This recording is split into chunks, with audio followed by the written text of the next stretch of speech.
have to discuss is after fertilization. What is the events after fertilization? You know, there would be double fertilization in the angiosperm plant. Double fertilization is unique because the pollen grain has two sperm cells. One of the sperm cell fuses with the egg cell of the embryo sac to form the zygote and they form the embryo. The other sperm cell fuses with the polar nuclei. Two polar nuclei were there at the central cell. They fuse with that and they are going to form the future endosperm. So after fertilization, what you notice is the ovule develops into the seed. The ovule develops into the seeds and the ovary matures into fruit. So after fertilization, the ovules are going to form the seeds and the ovary is going to mature into a fruit. So that is what is their destiny after fertilization. So seeds are a product. Seed is also defined as a fertilized ovule. Fruit is defined as a fertilized ovary. After fertilization, the ovary is going to form the fruit. Okay, remember this fate of these ovary and ovule after fertilization. Okay, so in case of the beans, the outermost layer, sipe, the batani, what you have here, the sipe or the outermost rind is the fruit wall or pericarp. See, some of the fruit wall are edible. They are juicy, fleshy, and succulent. Some of them are dry. So you have fleshy fruits, dry fruits. So that uh, at present it is not required. But for NEET syllabus, you should be knowing the types of fruit where you have to uh, understand about dry dehiscent, dry indehiscent, schizocarpic fruits. Then there is fleshy fruits, and there would be multiple fruits. Then the compound fruits. All those variety you have to understand. But for your syllabus, it is understanding the fruit is very few example they have given for the types of fruit. So in case of pea plant, the outermost wall is the fruit wall or pericarp we call it as, and the seeds are formed from the ovules. After fertilization, the ovules are forming the seed. The ovary is going to form the fruit. Okay. Next concept that we are going to study for today's class is the fruit and the seed. As I've already told you, fruit is a fertilized ovary. Seed is a fertilized ovule. So the first thing that we will be studying in today's class is the fruit. So fruit is a ripened ovary developed after fertilization. So fruit is a ripened ovary developed after fertilization. So the ovary after fertilization, they form the fruit. So the fruit wall, we call it as pericarp. Okay, so remember the fruit wall or ovary wall, we call it as pericarp. So this pericarp has an outer, in some of the fruits, you can notice the differences. The pericarp has an outer epicarp, middle mesocarp, and inner endocarp. So they have three layers, the outer epicarp, middle mesocarp, and inner endocarp. So we'll discuss that when we discuss about the fruit drupe. Okay, so the ripened ovary or fruit is a characteristic feature of the flowering plants. Angiosperma means the seeds are enclosed by fruit. So it's a characteristic feature of the flowering plants. So presence of ovary and the ovary forming the fruit which encloses the seeds is a characteristic feature of the flowering plants. A fruit formed without fertilization, so a fruit which is formed without fertilization of ovary is called as parthenocarpic fruit. So the naturally occurring parthenocarpic fruit is banana. Banana is a naturally occurring parthenocarpic berry. We call it as berry. Okay, the fruit variety we call it as berry. Naturally occurring parthenocarpic berry is banana. Is an example for that. That is, banana fruits are formed without fertilization. Okay, so there are exceptions to the development of the definition of fruit. So generally we say fruit is a fertilized ovary, but there are exceptions. Like in banana fruit, it is formed without fertilization. Such fruits where the fruits are formed without fertilization, we call it as parthenocarpic fruits, and seeds are sterile. So if I have to develop a seedless variety of fruits, if we subject them to parthenocarpy, the seeds won't be formed. Okay, so in case of banana the seeds aren't there, so because the fruits are formed without fertilization, so they are naturally occurring parthenocarpic fruit, naturally occurring parthenocarpic berry, so we call it as uh, the naturally occurring parthenocarpic fruit is banana.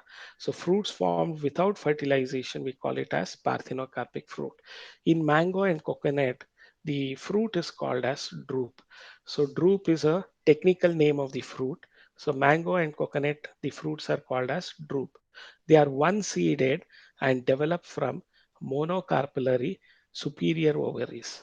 See, mango as well as coconut, they have only one seed and they develop from the monocarpellary, that is single carpel they have, superior ovaries. They are developing from superior ovaries. Like in pomegranate, guava, they are developing from inferior ovary, or even pumpkin, they are developing from inferior ovary. But the mango and coconut, they are developing from monocarpellary superior ovaries. And another thing that you have to remember is the fruit definition by a layman, that is a man who doesn't know much of science. Their understanding of fruit is anything that which we eat raw, they consider them to be fruit, and anything which we cook and eat, they consider them to be vegetables. So the layman's definition of fruit is anything which we eat raw is a fruit, and anything which we cook and eat, they consider it to be vegetable. So whereas a scientist definition of fruit is fertilized ovary, we call it as fruit. So a layman will call a banana, the brinjal, he'll be calling it as vegetable because we utilize them by cooking the vegetable. So for him, a eggplant or a brinjal is a vegetable, but for a, biologist, brinjal or eggplant, it is a fruit because it is a product of fertilized ovary. So the definition varies. Scientific definition of a fruit is different.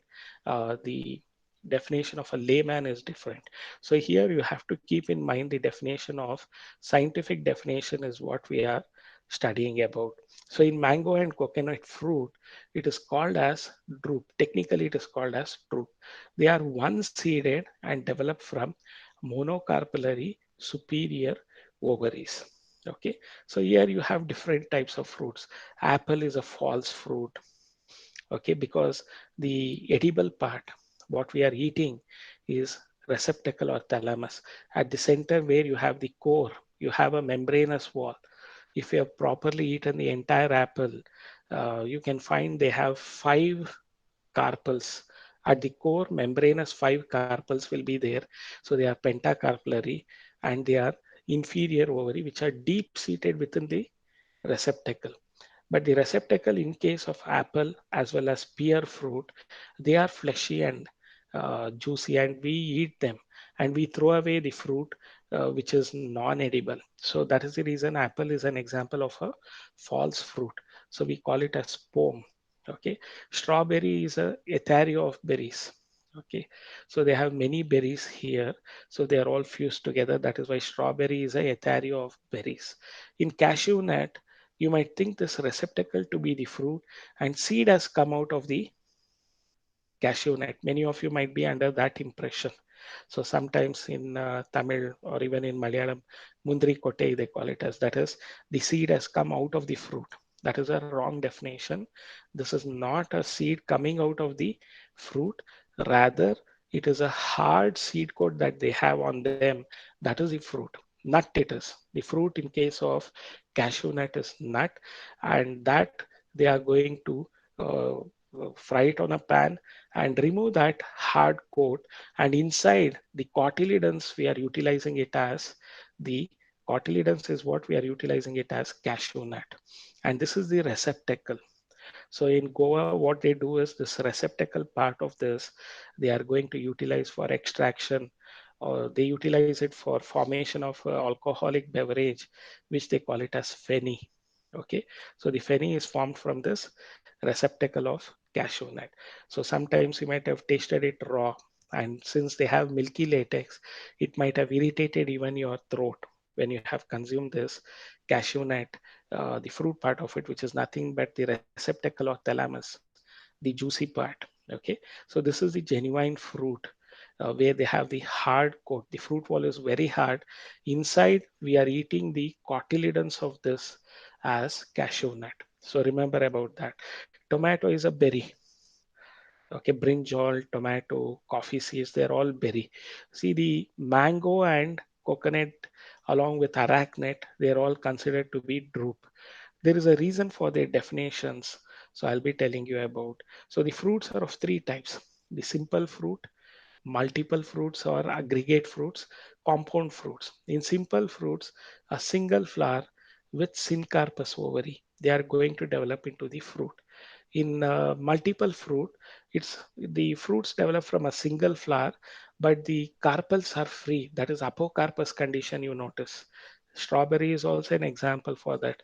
The custard apple, that is sitafal, is also an extra example for the ethario of fruits or multiple fruits. The compound fruit, entire inflorescence forms the fruit.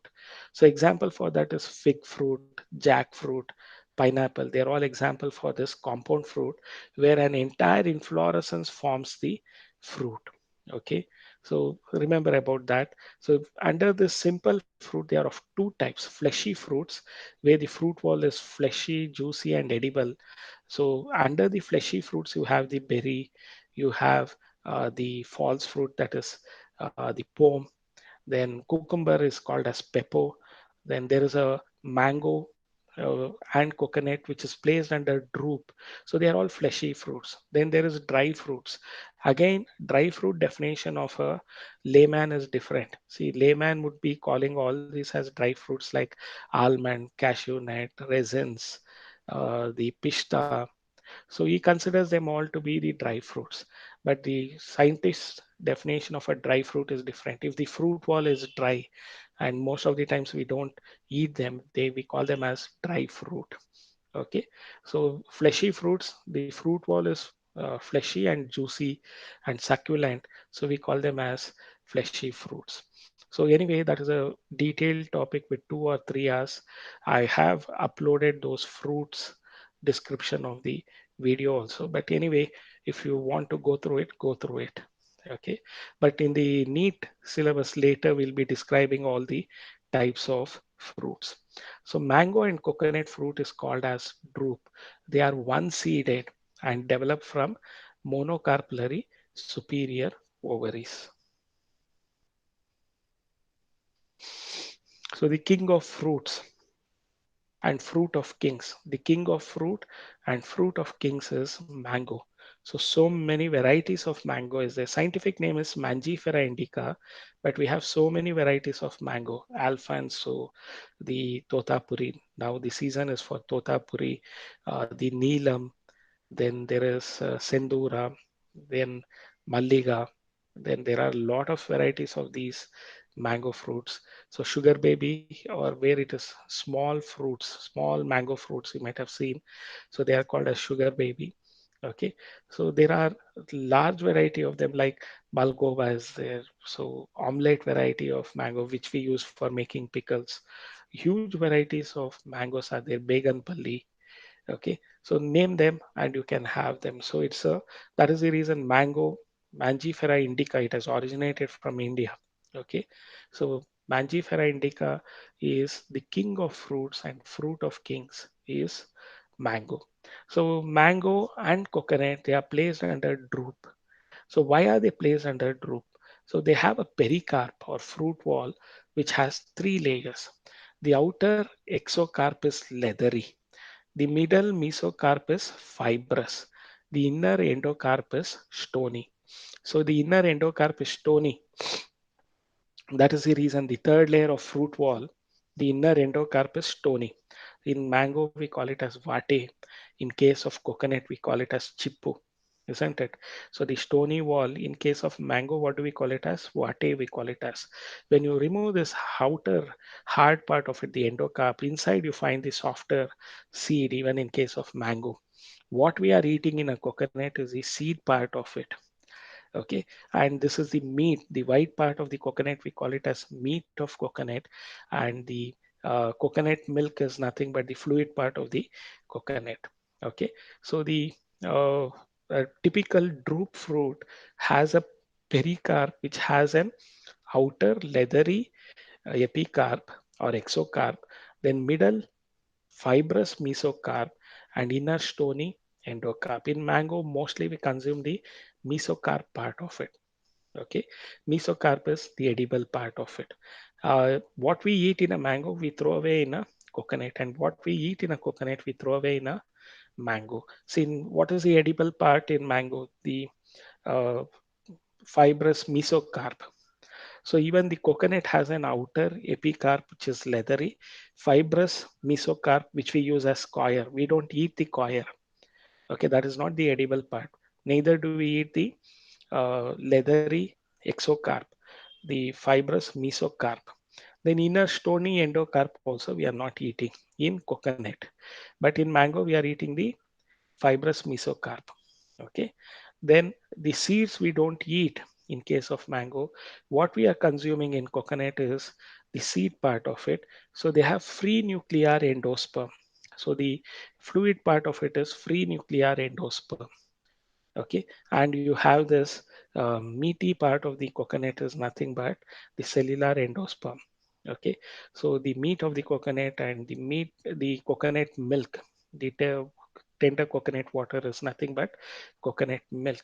So these are the edible parts. So we are eating the uh, coconut. Sometimes you offer the coconut for God, isn't it? Especially during example, you offer a coconut, you break that, and you find inside this a ball-like structure, spongy ball-like structure.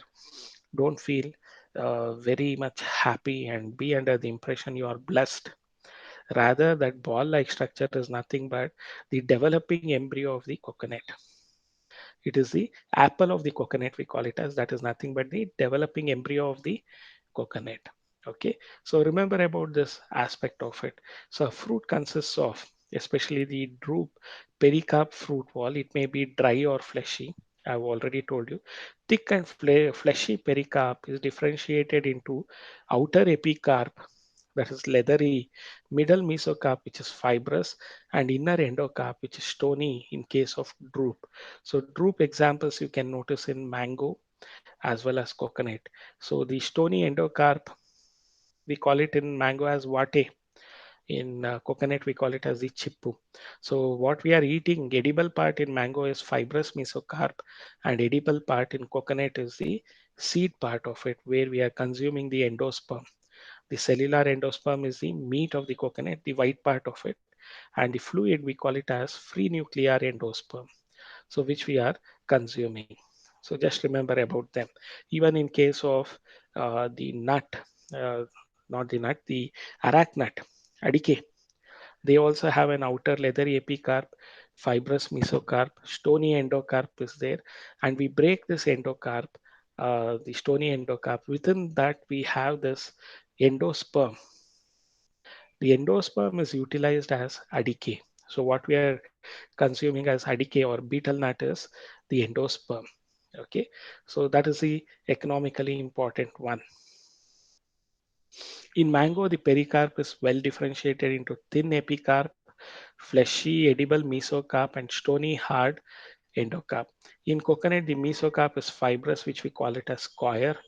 Okay, so the endosperm is the meat part of it. Free nuclear endosperm is the coconut milk. The meat part of the coconut is the cellular endosperm.